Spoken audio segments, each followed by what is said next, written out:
పరిశుద్ధ నామమునకు మహిమ చెల్లును గాక. మరొక వాగ్దానంతో మీ ముందుకు రావడానికి ప్రభు చూపిన కృపను బట్టి ప్రభువుని నేను గణపరుస్తున్నాను. ఈవేళ దేవుడు మనకి ఇస్తున్న వాగ్దానం కీర్తనల గ్రంథం 138వ కీర్తన 7వ వాక్యాన్ని ప్రభు మనకు వాగ్దానంగా ఇస్తున్నారు. నేను ఆపదలో చిక్కుబడి ఉన్నాను, నీవు నన్ను బ్రతికించెదవు. నా శత్రువుల కోపము నుండి నన్ను రక్షించుటకై నీవు నీ చేయి చాపెదవు, నీ కుడి చేయి నన్ను రక్షించును. గట్టిగా స్తోత్రం చెల్లిస్తారా? హల్లెలూయా. ఈ దినాల్లో చాలామంది చాలా ఆపదల్లో చిక్కుబడి ఉండిపోతున్నారు. కొన్ని చిక్కుల్లో నుండి బయటికి రాలేకపోతున్నారు. కొన్ని ఇబ్బందికరమైన పరిస్థితుల్లో నుండి బయటికి రాలేకపోతున్నారు. మనుషులందరూ కూడా ఏదో ఒక బాధలో, ఏదో ఒక శ్రమలో, ఏదో ఒక కష్టంలో, ఏదో ఒక నిందలో, ఏదో ఒక అవమానంలో ఉంటూనే ఉంటున్నారు.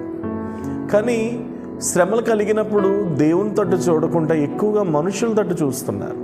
మనుషులు ఏదో సహాయం చేస్తారని, మనుషులు ఏదో విడిపిస్తారని, మనుషులు ఏదో ఆదరిస్తారని, మనుషులు ఏదో ప్రేమిస్తారని మనుషుల తట్టు ఎక్కువగా చూసి దేవుని ప్రేమను, దేవుని కనికరాన్ని, దేవుని జాలిని వాళ్ళు ఏం చేయలేకపోతున్నారంటే కోరుకోలేకపోతున్నారు.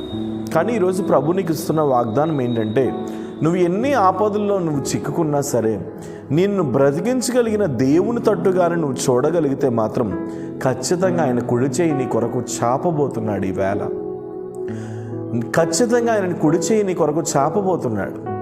ఒకవేళ ఎవరి సహాయం లేక, ఒంటరితనంలో ఎవరి సహాయం లేకుండా, ఎవరి ఆదరణ లేకుండా ఇబ్బందికరమైన పరిస్థితుల్లో ఒకవేళ నువ్వు బ్రతుకుతున్నావేమో.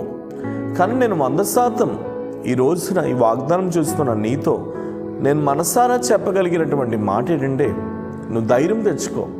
నమ్మదగిన దేవుడిని నువ్వు కలిగి ఉన్నావు. మనుషులందరూ నేను త్రోసివేసినా సరే చేయి విడువని దేవుడిని నువ్వు కలిగి ఉన్నావు. ఈరోజు నజరేయుడని యేసు నామములో నేను ప్రకటిస్తున్నాను, దేవుని కుడిచేయి నీ జీవితంలో చాపబడబోతుంది.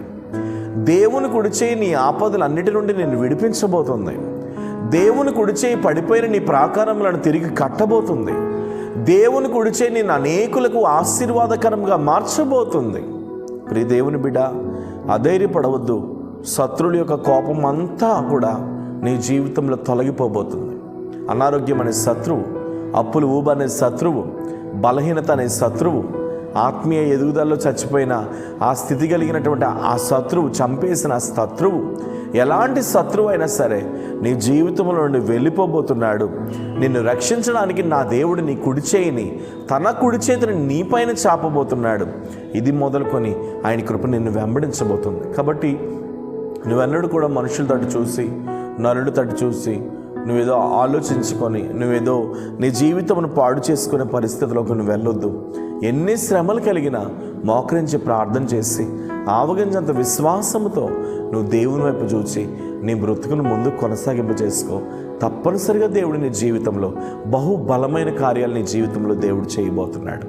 ప్రేమ, పరిశుద్ధము, నమ్మకమైన తండ్రి, ఈవేళ ఎంతమంది ప్రభువా తమ జీవితాల్లో శత్రువుల చేతిలో చిక్కుకుపోయి లేవలేని పరిస్థితిలో, నడవలేని పరిస్థితిలో, భయంకరమైన దుస్థితిలో, వారి ప్రాకారములు, వారి బ్రతుకులు పడిపోయి భయంకరమైన దుస్థితిలో ఉన్నారు.